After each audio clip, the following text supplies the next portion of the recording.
Judge laughs at black man's plea for justice. Courtroom gasps. The room seemed to hold its breath as every eye turned toward the man standing at the defendant's table, shoulders squared, gaze steady, heart pounding so fiercely it felt like it might burst from his chest. With a slight tremble in his voice, he began to speak, knowing that all he had left was this one final plea, a hope that he might be believed, that the justice system would acknowledge the truth he carried. But as the judge leaned forward, a thin smile appearing at the corner of his mouth, the black man's words were met with something that no one in the courtroom would ever forget. The judge, clad in the dignity of his black robe, laughed. And the laughter shattered the tense hush like a boulder crashing through glass. The moment hung in the air, raw and electric, as a collective gasp rippled through the spectators. For a split second, it was as though a thunderclap had sounded within those austere walls. The attorneys at their tables froze, lips parted in disbelief. A woman in the gallery pressed a hand over her mouth, eyes wide with shock. The court reporter's fingers slipped off the keys, capturing only a stutter of half-words. Something terrible had occurred in that laugh, something that cut deeper than any normal disregard or dismissal. This was an affront, a cruelty wrapped in the veneer of authority, and it threatened to crush the last threads of hope in the defendant's heart. Washington, the man who had spoken, felt every muscle tighten. It was not anger alone that surged in him. It was a medley of humiliation, disappointment, and a grief-laced certainty that he might never be heard. He had grown up believing that justice, no matter how slow, eventually found its way to the truth. Now, standing in this towering building of marble floors and carved wooden railings, hearing the echo of that laugh reverberate in his ears, he wondered if the stories he had trusted about fairness in the courtroom were just illusions fed to his attorney, Lacey, a tall and resolute woman who had built her career defending those who seldom found the law on their side, immediately bristled. She saw the flicker of a smirk still lingering on the judge's face. The presiding judge, Browning, was known for his sharp wit and impatience with what he deemed unsubstantiated sob stories. But this time, he had crossed into entirely different territory. Lacey stared at him, her jaw clenched as she tried to gather the right words to push back. At the same time, a hush fell even heavier, as if the walls themselves were listening. Sister sat directly behind the defense table, hands knotted in her lap. She had been Srock ever since they were kids, sharing a room in their grandparents' cramped apartment. They had lost their father to a stroke when was 11, and their mother juggled multiple housekeeping jobs, rarely home before midnight. His unwavering support had kept grounded through the darkest moments. And yet, at this moment, she felt her own composure on the brink of collapsing. The judge's laugh tore through her like a knife, echoing every fear she had harbored about how her brother's words might be dismissed. She squeezed her hands so tightly she could feel her nails digging into her skin, willing herself not to cry out. The prosecutor, William, shot a quick glance at the judge. He, too, looked taken aback. Though had fought hard against on the case, constantly questioning his credibility, even he appeared startled by the judge's derisive reaction. Prosecutors rarely found themselves in league with defendants, but for an instant, his brow furrowed in concern, as though questioning the decorum of the very process he was meant to uphold. Judge Browning leaned forward, tapping his gavel lightly, as if to regain a semblance of authority after that brazen outburst. "Mr. Washington," he said with a tight, dismissive tone, "you've made your position quite clear, and if you're finished with this self-serving rhetoric, we can proceed." There was a razor's edge to his words, and could taste the bitter tang of frustration at the back of his throat. "Your Honor," Lacey interjected, voice firm despite the swirling emotions. She had to speak, had to do something to reclaim the dignity stolen by that moment.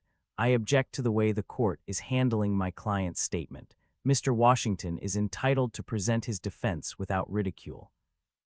Browning waved a dismissive hand. "Overruled, Ms.," he said coldly, his voice echoing in the hushed courtroom. "I'll run to my courtroom as I see fit." A storm of confusion, anger, and a rallying flicker of determination whirled through. He had come too far, carried too much, to allow himself to be conquered by shame. If he bent to the weight of it all, he'd never be able to look himself in the mirror again. And yet, for a moment, the temptation to simply give in, to assume that this was how the story would always end, flickered like a dim candle in the back of his mind. He steadied himself, thinking of his sister, his mother, his community back home.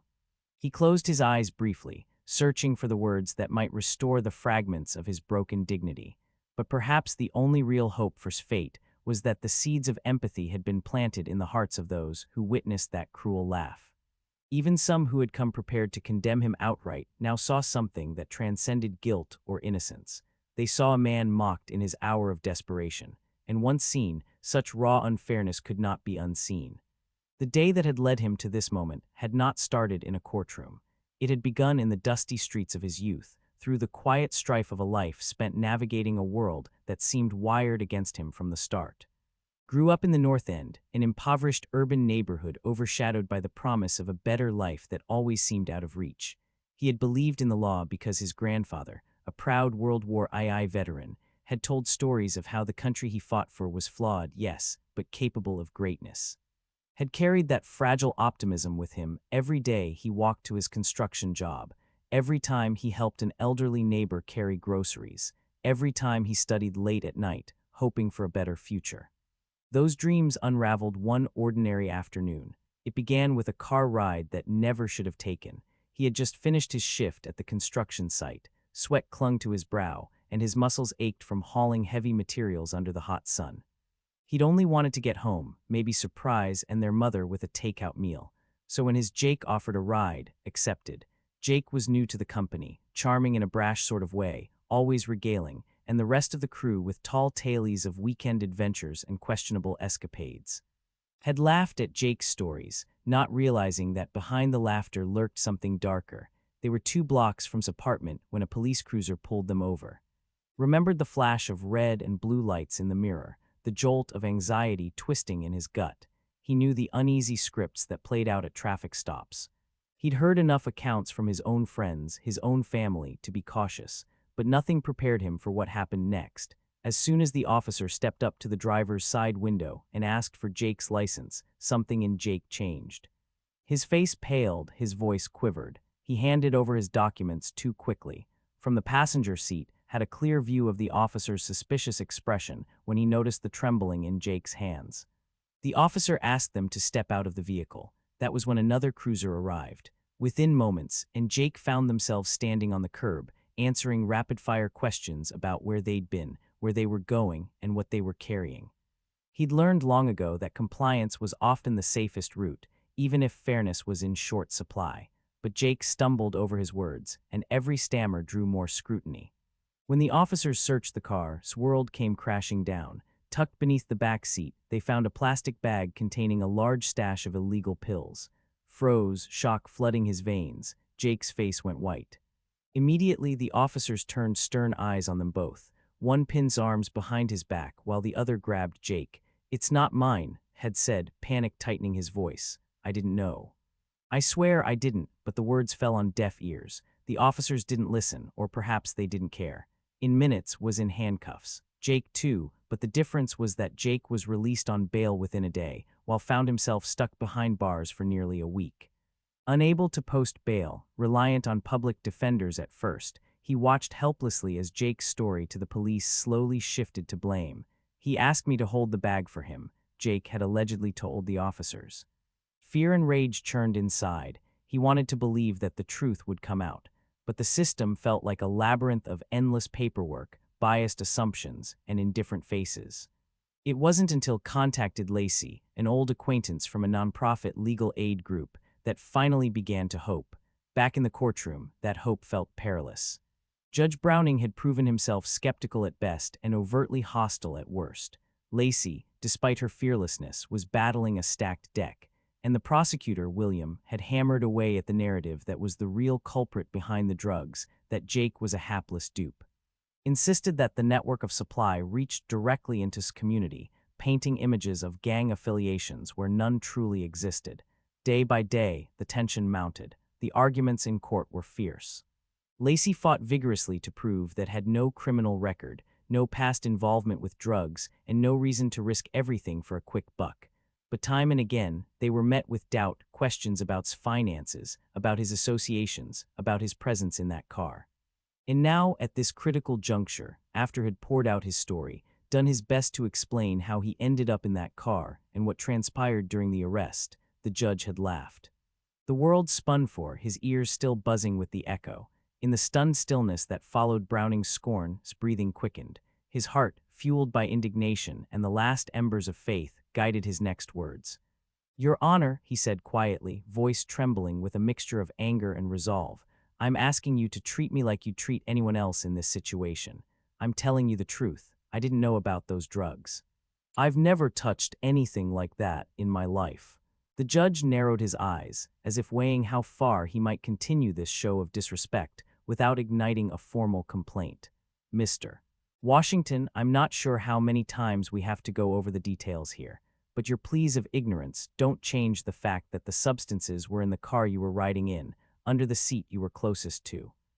"Oh, that's not evidence," pressed on, feeling Lacey's cautionary hand grip his elbow. But he couldn't stop now. His heart demanded that he speak. Plenty of people get into cars they don't know are carrying illegal items. "Just because he paused, choking on the accusation he could barely bring himself to utter. "Because of the way I look doesn't mean you can assume." But Judge Browning rapped his gavel in mid-sentence, the sharp crack slicing through the tension. "I've heard enough, Mr. Washington." The judge's gaze flicked over to Lacey. "Counselor, I trust you'll keep your client from making inflammatory accusations. We have a process here, and it's called evidence, not conjecture or emotion." A burn of frustration flushed through his chest. Lacey gently guided him back to his seat, leaning in to whisper, "Let me handle this. You have to trust me." Swallowing the lump in his throat, sank into the chair. The entire courtroom, from the bailiffs by the doors to the curious onlookers in the back rows, seemed locked in a silent standoff. Hands trembling, fixed her eyes on the judge, willing him to find some shred of empathy within himself. But his features remained stone. The prosecutor broke the silence by clearing his throat and announcing, "Your Honor, the state would like to call a rebuttal witness." He seemed eager to steer the proceedings away from the jarring spectacle of the judge's laughter. The next hour of the trial felt like a slow bleed of hope. The prosecution brought forth a forensic analyst who about the baggie's location in the car, pointing out that the passenger side footwell was less than a foot from the hidden stash. They hammered home that the same officer who arrested also noted nervous behavior. Lacey fought back at each point, highlighting the lack of physical evidence tying to the drugs, the officer's potential bias, the unlikelihood that a man with financial struggles, yet no prior record, would suddenly traffic in large-scale contraband. Still, each exchange chipped away at sense that the truth alone could save him. When the day's proceedings adjourned, the bailiff announced a short recess. In the hallway, sank onto a bench, pressing a hand to his forehead. Sat beside him, her hand on his back, wishing she could do more than offer comfort. Lacey stood across from them, scanning her notes, her lips pressed thin with concern. "It's going badly, isn't it?" asked, voice hoarse. He was weary, not just from the trial, but from years of quietly enduring microaggressions and outright racism. Now he was face to face with a system that threatened to devour him entirely. "We have a fight on our hands," Lacey answered honestly, kneeling so she could meet his eyes. "But it's not lost. Jake took a plea deal, that much we know. He's trying to keep himself out of a harsher sentence by throwing you under the bus. The evidence is circumstantial, but the prosecution is banking on prejudice and suspicion." A tear glistened in his eye. Why does this have to be so hard? Why can't they see the truth? "We know would never." Lacey put a firm hand on his shoulder. "We're not giving up. I've spoken to some of your neighbors, and they're willing to testify to his character. We also have an investigator looking into Jake's background. If he has a record or any known associates dealing in narcotics, that might bolster our case." Nodded numbly. I feel like Judge Browning already decided." That laugh. "It was unacceptable," Lacey said, a fierce glimmer in her eyes. "I'm going to file a motion to recuse him. It's a long shot, but we'll try. No one should face that kind of blatant disrespect in court." Tightened her arm around his shoulders. "You have to stay strong," she told him, her voice almost breaking. "We'll stand together." He mustered a small, grateful nod. That moment in the hall, the closeness of sister and advocate, was his anchor in a storm of cynicism and despair. He didn't want to believe that the system was irredeemable. A flicker of faith remained, fueled by Lacey's unwavering determination and steadfast love. Yet a sliver of cold dread lodged in his heart, whispering that people like him rarely emerged unscathed from battles against a skewed system. When the trial resumed, realized that while the day's events had shaken him, they had also galvanized a silent but growing surge of support. For one, the gallery seemed more crowded than before.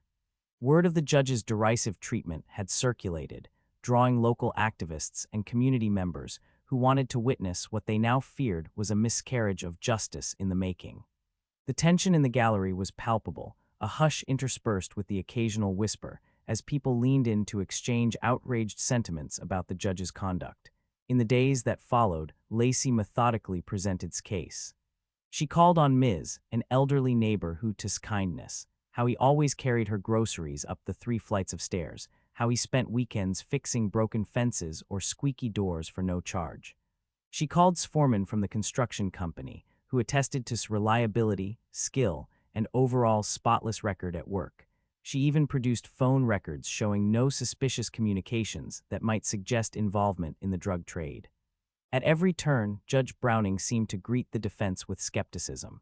His rulings on objections favored the prosecution more often than not, yet each witness's sincerity made an impression on the jurors, or so Lacey hoped. Outside the courthouse, reporters from local news stations began to gather. The snippet of the judge's laughter, caught on a bystander's phone, sparked community outrage online. A clip circulated, igniting debates on social media about institutional bias and judicial ethics. For each day merged into the next as he endured the slow slog of legal arguments, testimonies, and cross-examinations. At night, when he returned home under watchful care, fortunately, Lacey had managed to get released on his own recognizance after heated negotiations. He fought off nightmares. In those dreams, he heard the judge's laughter echoing in empty courtrooms, walls collapsing around him as his cries went unheard. He would wake in a cold sweat, only to find dozing on the couch in case he needed her. Despite mounting pressure from activists, from the media, and even from fellow judges behind the scenes, Judge Browning refused to recuse himself. The motion filed by Lacey was summarily, with the judge arguing that a single moment of mirth, however misunderstood, did not warrant recusal.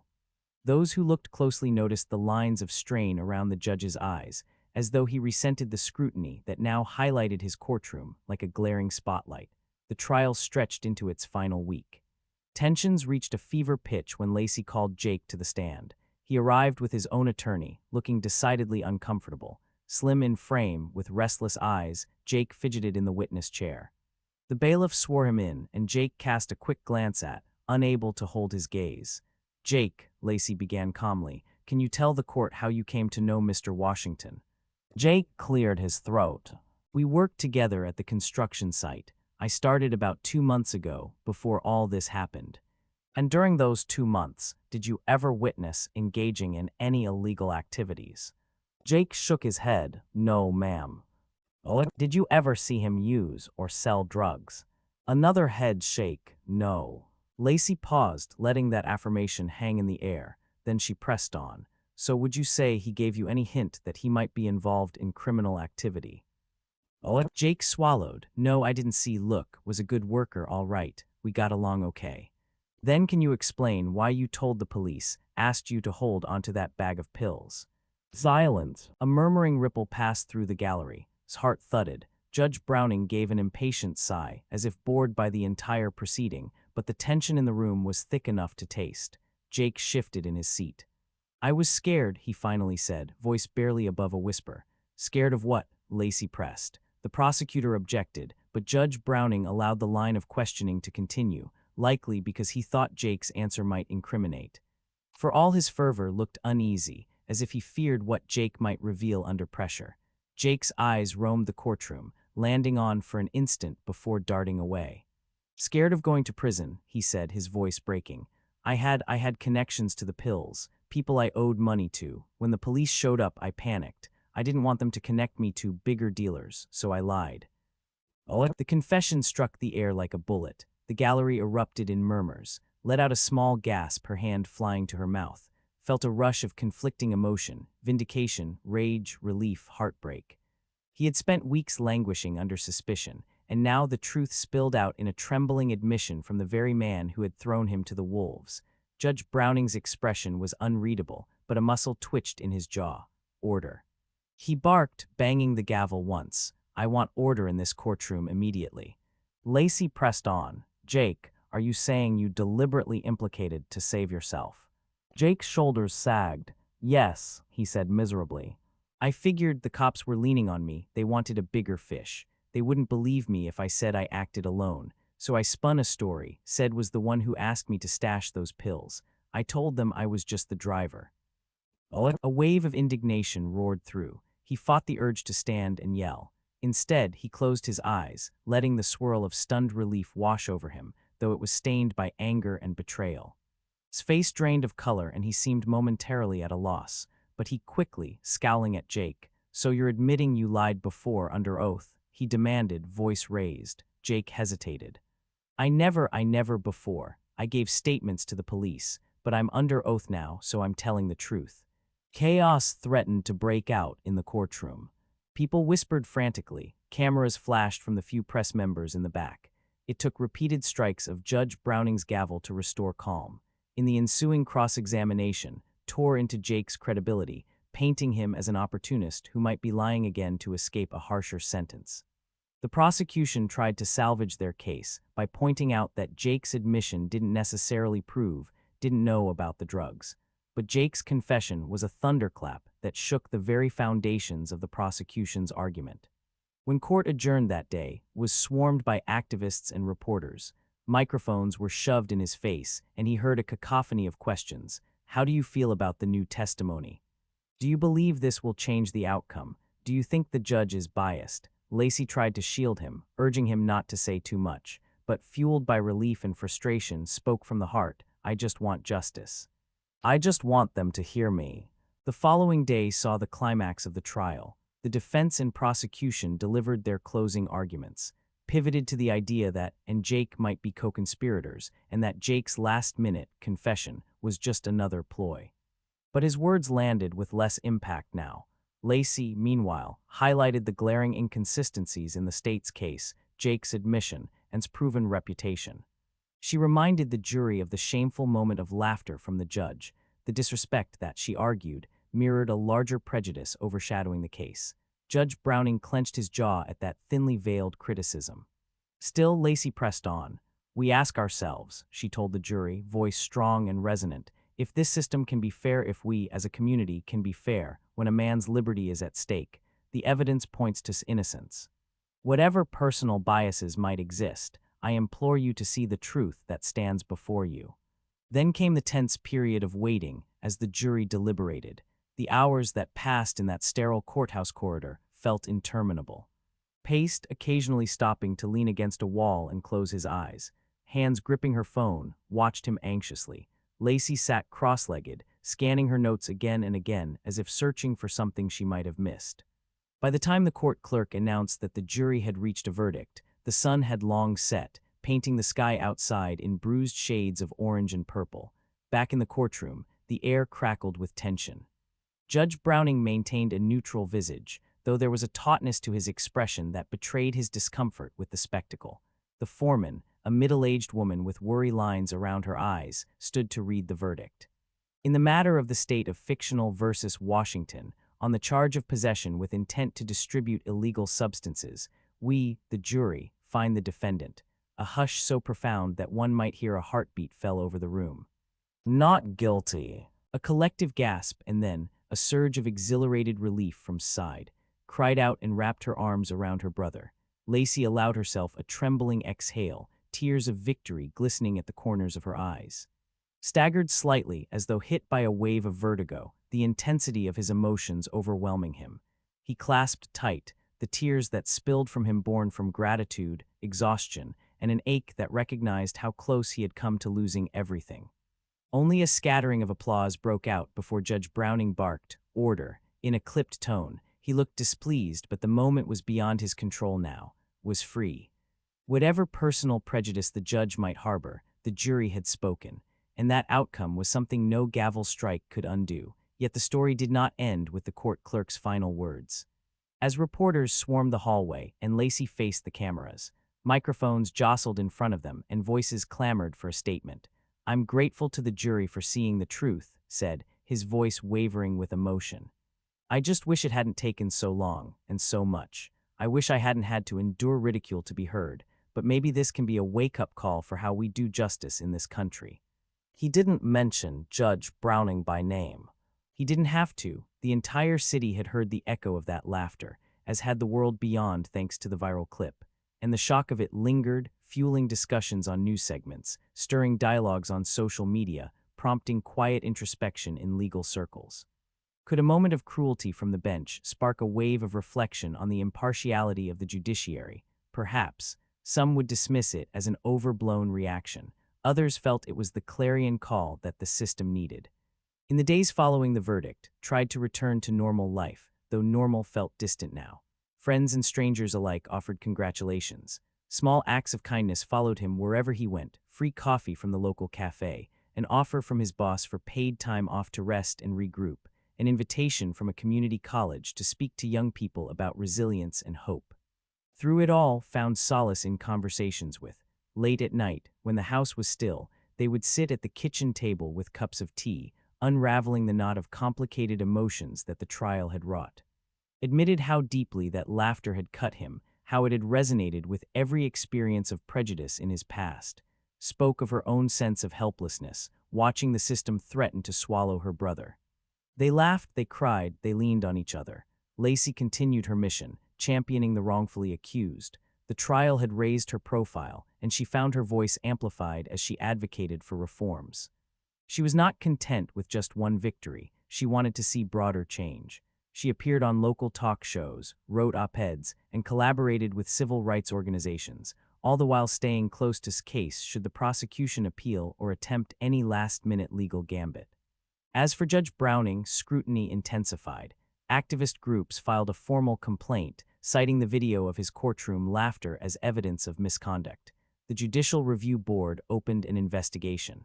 Some older judges who had once admired Browning's no-nonsense approach spoke in hushed tones about how lines had been crossed, about a fundamental breach of impartiality.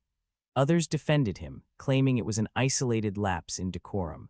Browning himself maintained silence, retreating behind the protective veneer of legal protocol, for the future felt uncertain but hopeful. Freed from legal jeopardy, he sought to channel his ordeal into something constructive. He joined a local grassroots organization that focused on mentoring youth in underprivileged neighborhoods, determined to steer them away from the kind of entanglements he had faced. He told his story to anyone who would listen, not for sympathy, but for understanding, for awareness of how easily someone's life can be derailed when prejudice intersects with power. One afternoon, about a month after the verdict, found himself standing outside the courthouse again, but this time it wasn't to attend a hearing of his own. He was there to support a friend from his neighborhood, a single mother fighting a wrongful eviction. The same imposing columns loomed over him, the same worn steps leading to the same labyrinth of hallways.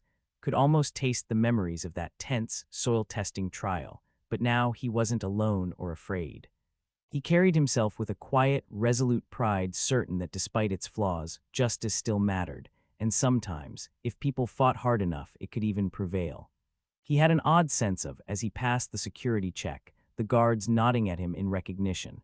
He could see the swirl of attorneys, clerks, and visitors crossing the polished floors. In the hallway, he spotted Judge Browning at the far end, emerging from his chambers. Their eyes met for a fleeting second. The judge's face was hard, revealing no warmth, no apology, felt a rush of complicated feelings. Part of him wanted to confront Browning, to demand some accountability for that moment of callous derision. Another part of him recognized that no apology could take away the sting of that memory, so did not speak. He simply looked at the judge, a steady, unwavering gaze that carried within it all the quiet strength he had found in himself. Browning blinked and turned away, his robe swishing behind him as he moved down the hall. A bailiff stepped out of his path, and soon the judge was gone. "It's over," told himself, inhaling slowly. Maybe not entirely over, because the wheels of accountability and reform were still turning. But at least for now, his personal nightmare had ended in a measure of vindication. He wouldn't let the scars define him. Rather, he'd let them be a reminder of how far he'd come, and of how necessary it was to keep pushing for a better system. In the following weeks, that push continued. A community forum was organized in the North End, where citizens gathered to discuss issues of policing, judicial bias, and structural inequalities. Found himself standing at the front of a small auditorium, trying to speak candidly about his experience. "I'm no expert," he told the assembled crowd, voice resonating through the cheap microphone. "I'm just a man who got pulled over in the wrong car on the wrong day. But that's what makes this so important. Any of us can end up in that seat, facing a judge, hoping the truth wins out. We all have to care about the rules of the game, because one day we might be forced to play it." His words earned applause, but more importantly, they kindled a sense of unity and determination among the listeners. The next speaker, a social worker from the neighborhood, spoke about restorative justice programs. Another speaker, an attorney, explained how to file complaints against officials who misuse their authority. Step by step, the community built momentum for change. Meanwhile, the official review of Judge Browning's actions progressed slowly. Judicial inquiries often took months, sometimes years, down in paperwork and procedural labyrinths. Rumors swirled that the judge might step down early to avoid the embarrassment of a formal censure.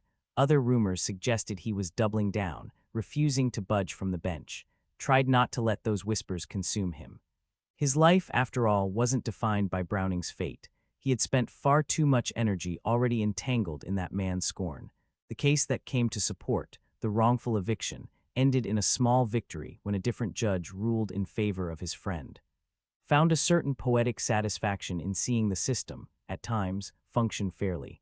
It reminded him that not every robed figure possessed the same prejudices, not every gavel rap was meant to silence truth. And yet, vestiges of the trial continued to ripple through life. Some of the men who had once walked the construction site with him looked at him differently now. Some apologized for assuming he was guilty. Others avoided him altogether, uncertain how to handle the tension his public ordeal had caused. Jake was long gone, having vanished from the neighborhood. Word was he might have fled to a different state, trying to escape the legal consequences of his own admission. Felt no desire to track him down. The resentment he felt was real, but it was tempered by exhaustion. He had no more room in his heart for hate. One evening, as in shared a rare celebratory dinner with their mother, who had finally managed to cut back on her grueling work hours, phone buzzed. She glanced at the screen, her eyes widening slightly before handing the phone to.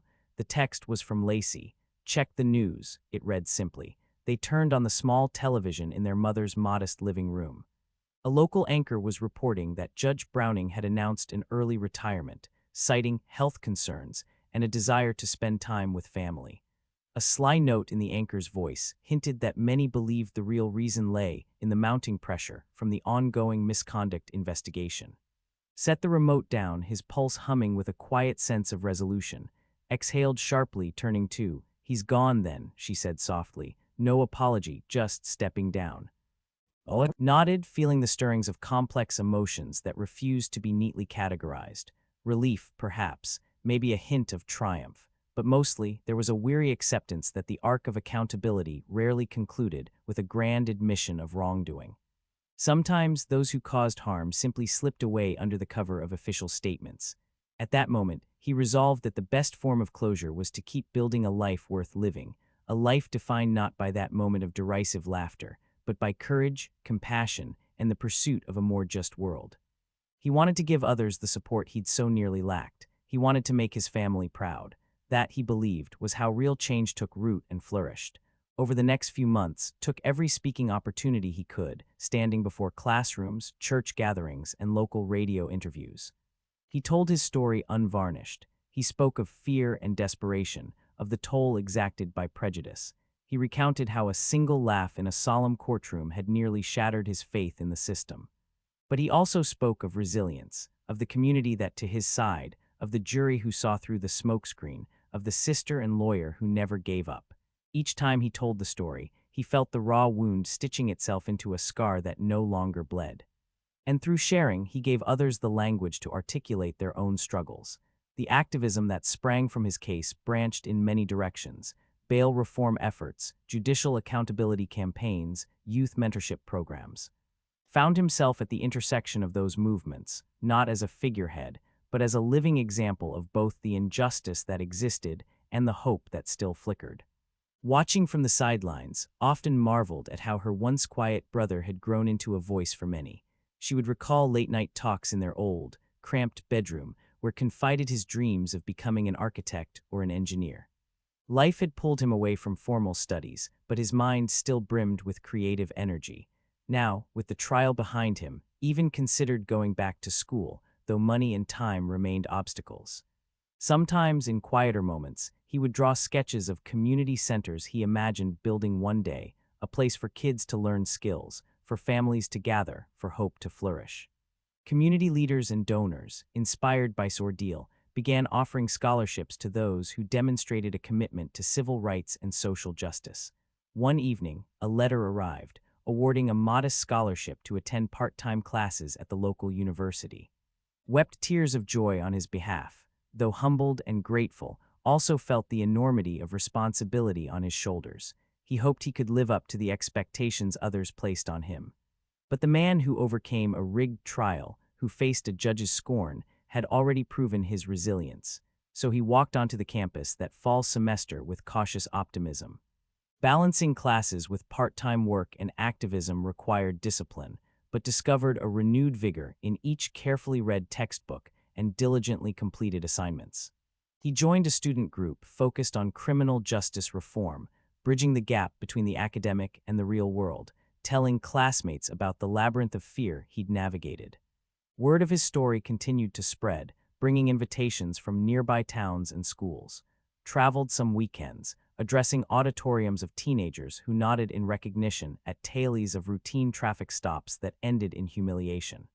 Whenever he recounted that particular moment, the judge's cruel laughter, he described how it felt to stand before power so callous, so dismissive of dignity. Some in the audience would cry, others would simmer in quiet fury.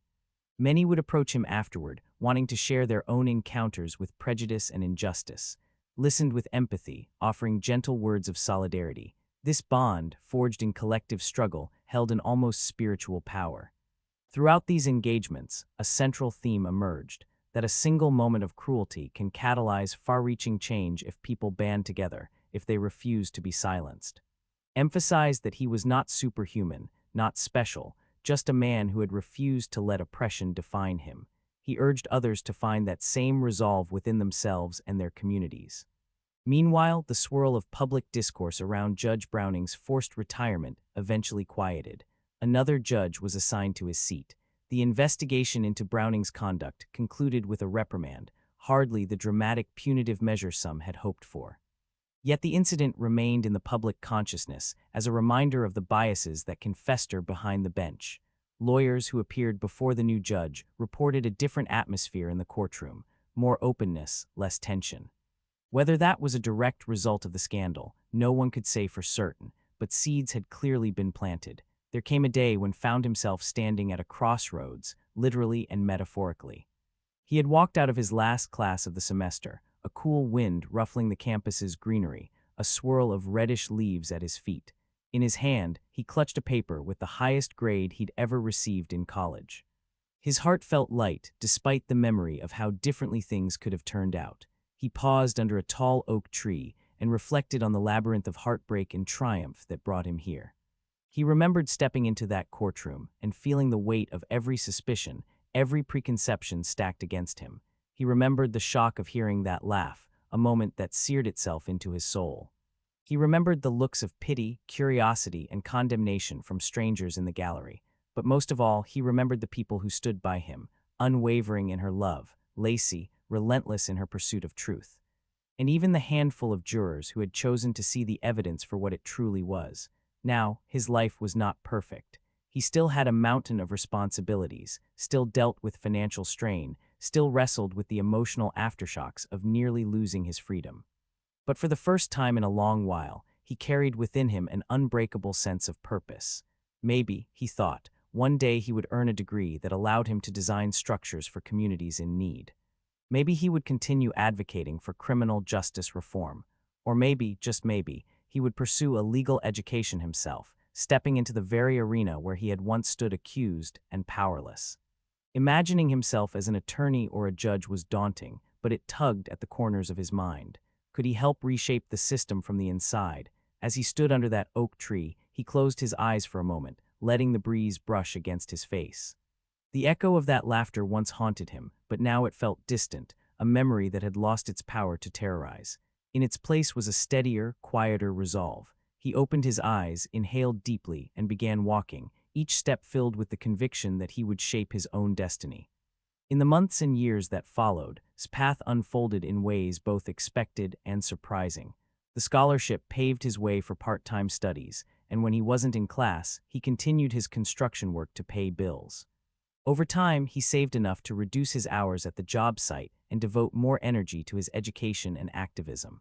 The small community group he had joined grew in membership, organizing public panels, voter registration drives, and workshops on legal rights.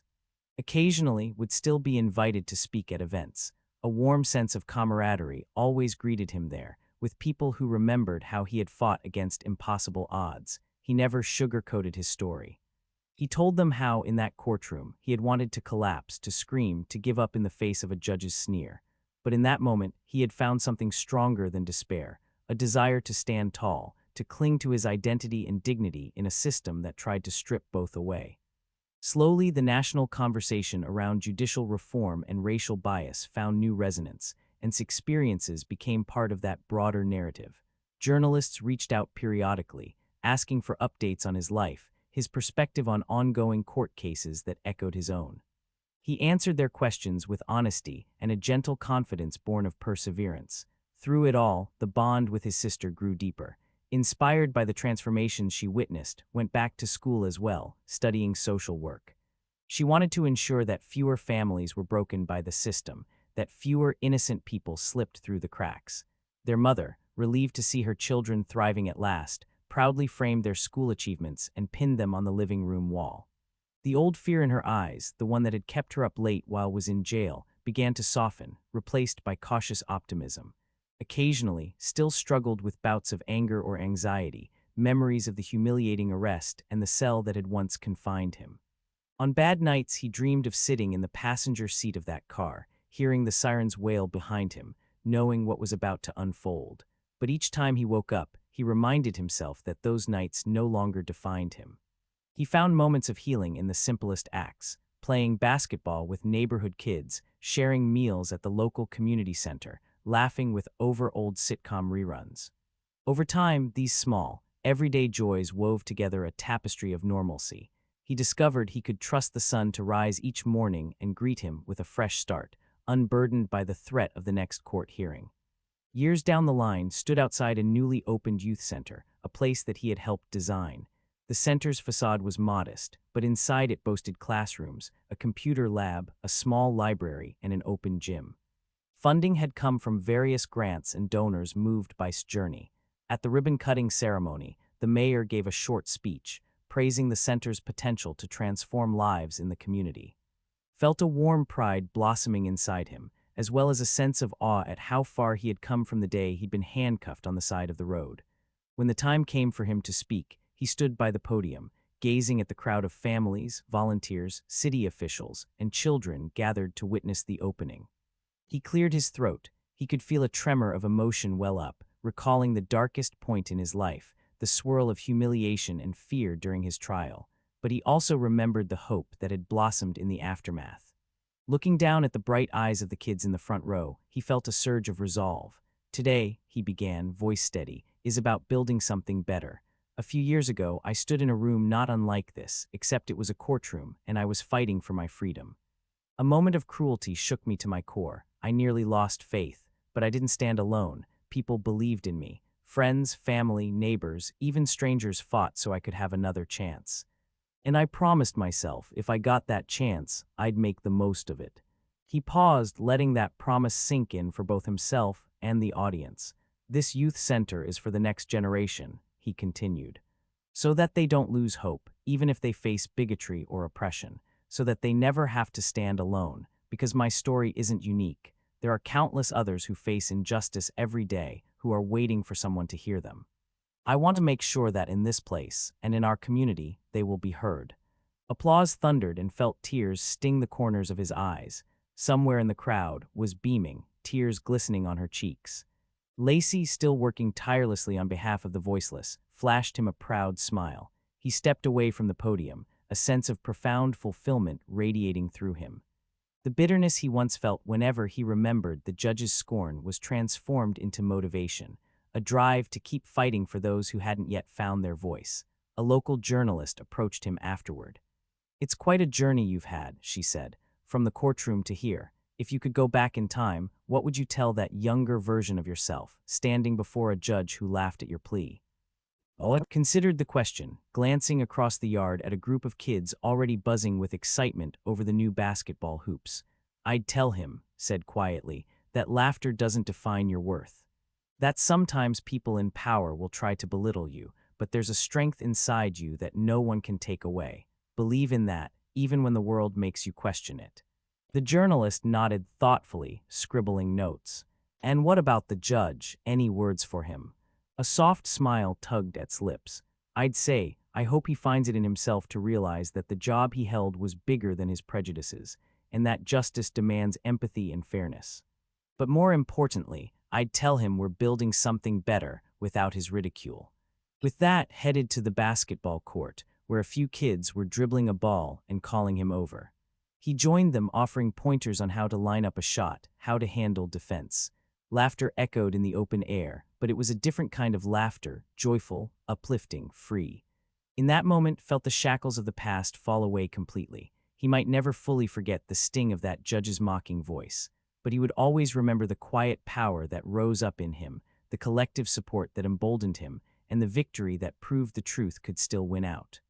That victory was not a single event, but an ongoing journey toward a world where no one's plea for justice is met with scorn.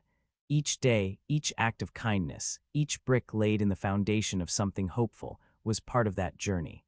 And so's life story continued, woven by resilience, shaped by the love of those who stood by him, propelled by the promise that justice would triumph, one day and one act at a time.